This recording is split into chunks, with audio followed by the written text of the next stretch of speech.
मध्य प्रदेश के पूर्व मुख्यमंत्री शिवराज सिंह चौहान विदिशा संसदीय सीट से किस्मत आजमा रहे हैं। वह भी 2 दशक बाद केंद्रीय राजनीति में लौट रहे हैं। इस लोकसभा के चुनाव में होशंगाबाद संसदीय सीट पर भाजपा ने दर्शन सिंह चौधरी तो कांग्रेस ने भी पूर्व विधायक संजय शर्मा को प्रत्याशी बनाकर मैदान में उतारा। यहां चुनावी मुकाबला रोचक रहा। देश में लोकसभा चुनाव के लिए इस बार 7 चरणों में वोटिंग कराई गई है। 1 जून को आखिरी चरण के लिए वोट डाले गए। इस बार के चुनाव में तमिलनाडु की 29 लोकसभा सीटों पर भी सभी की नजरें टिकी हुई हैं। देश में लोकसभा चुनाव के लिए 7 चरणों में वोटिंग कराई गई। लंबे इंतजार के बाद अब सभी की नजर 4 जून की मतगणना पर टिकी है।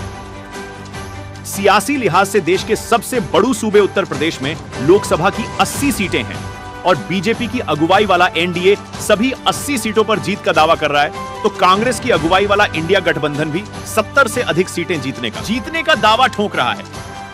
लोकसभा चुनाव 2024 के लिए कांग्रेस ने वायनाड सीट पर राहुल गांधी को उम्मीदवार बनाया है। राहुल यहां से दूसरी बार चुनाव लड़ रहे हैं। लोकसभा चुनाव 2024 के लिए कांग्रेस ने वायनाड सीट पर राहुल गांधी को उम्मीदवार बनाया है।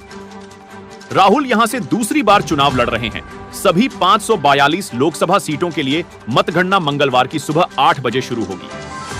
सबसे पहले पोस्टल मतपत्रों की गिनती शुरू होगी और उसके आधे घंटे बाद ईवीएम में पड़े मतों को गिना जाएगा। सबसे पहले खीरी सीट का परिणाम आएगा।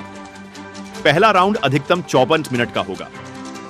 राजापुर मंडी समिति परिसर में मतगणना के लिए प्रत्येक विधानसभा क्षेत्र के लिए 14 से 14 टेबल लगाई गई हैं। उत्तर प्रदेश की रॉबर्ट्सगंज लोकसभा सीट सूबे की 80 सीटों में से एक है। यहां पर 7वें चरण के तहत 1 जून को वोटिंग हुई थी। इस सीट पर 74% मतदान हुआ। लोकसभा सीट उत्तर प्रदेश के साथ साथ देश की हॉट सीटों में शुमार है।